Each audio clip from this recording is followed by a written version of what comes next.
नमस्कार मित्रों, teachers academy से मैं हूं अमरीश शुक्ल और आज मैं हिंदी विषय का एक मॉडल पेपर देने जा रहा हूं जो कि बहुत ही महत्वपूर्ण मॉडल पेपर है। अभी तक मैंने जितने भी मॉडल पेपर पिछली बार के लिए सेट किए थे उसमें से 28 प्रश्न हूबहू आ गए थे। इसी आशा और उद्देश्य के साथ मैं फिर से मॉडल पेपर की सीरीज स्टार्ट करने जा रहा हूं, जिसकी पहली सीरीज आज प्रस्तुत है। इसमें मैंने पहला जो टॉपिक है गद्यांश और पद्यांश का एक प्रश्न वो नहीं डाला है, वो प्रश्न मैं अलग से प्रैक्टिस करवाऊंगा। लेकिन बाकी 30 प्रश्नों की इस सीरीज आप देखिए कौन कौन से प्रश्न महत्वपूर्ण हैं। हिंदी वर्णमाला पहला चैप्टर है। हिंदी वर्णमाला में मूल दीर्घ स्वरों की संख्या कितनी है? तो मूल दीर्घ स्वरों की संख्या 3 है। दीर्घा, दीर्घई और दीर्घऊ। इनमें से कौन सा वर्ण अल्पप्राण, अघोष और तालव्य है? तो इसमें च वर्ण जो है वो अल्पप्राण भी है, अघोष भी है और तालु से भी बोला जाता है। इसके बाद कौन सा शब्द अमात्रिक नहीं है? तो बाकी सब में मात्राएं नहीं हैं। कमल, चल, पर और इसमें मात्रिक है। कौन सा शब्द शुद्ध है? तो इसमें शासन शब्द शुद्ध लिखा हुआ है, आप जानते ही हैं। कौन सा शब्द अशुद्ध है? तो अशुद्ध शब्द भी। कौन सा शब्द अशुद्ध है? तो उसमें आप देख रहे हैं कि डमरू अशुद्ध होगा क्योंकि इसके नीचे बिंदी नहीं होनी चाहिए। डॉक्टर शब्द बना है, किससे बना है? नासिक ध्वनि से, अंग्रेजी से, सभी से। तो इसमें फारसी स्वर लगा हुआ है, एकमात्र फारसी स्वर है ये। आगे बढ़ते हैं।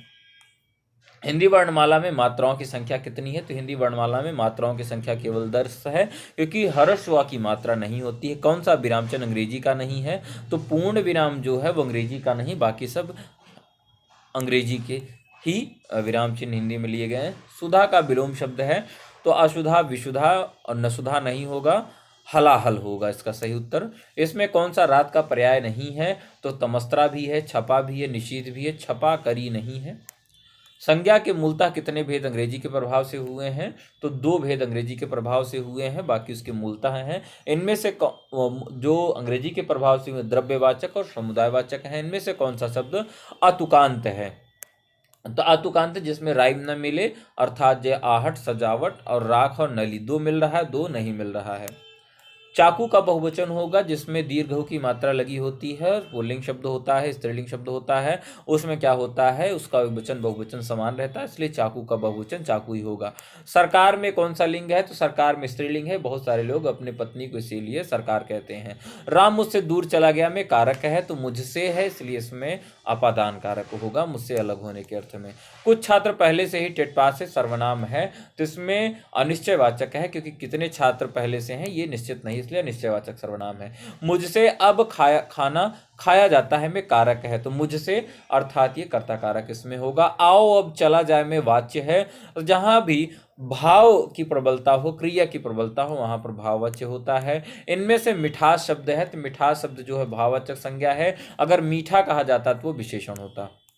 बर्फ शब्द किस भाषा का है? तो ये फारसी भाषा का है। हुक्का भरने का अर्थ क्या है? सेवा करना होता है, व्यवसाय करना नहीं होता है। तृष्णा शब्द में संधि है, तो ये व्यंजन संधि है, त्रिशधन्ना। री रसा के बाद यदि ना आ जाता है तो ना काणा हो जाता है। 3.5 में समास है, तो 3.5 में समास कर्मधारय है क्योंकि 3 के पहले साढ़े जो है वो विशेषण के तौर पर आया है। हिंदी का प्रथम महाकवि कौन है? तो हिंदी का प्रथम महाकवि और महाकाव्य चंद बरदाई कृत पृथ्वीराज रासो है। देसिल बहना सब जन मिठा, तय दैसिल जपऊ अवहट्टा किसकी पंक्ति है? तो ये पंक्ति है विद्यापति जी की। इनकी 3 रचनाएं भी हैं जिसको आपको याद करना है। हिंदी का पहला आंचलिक उपन्यासकार कौन है? वो रेणु है, फणीश्वत नाथ रेणु।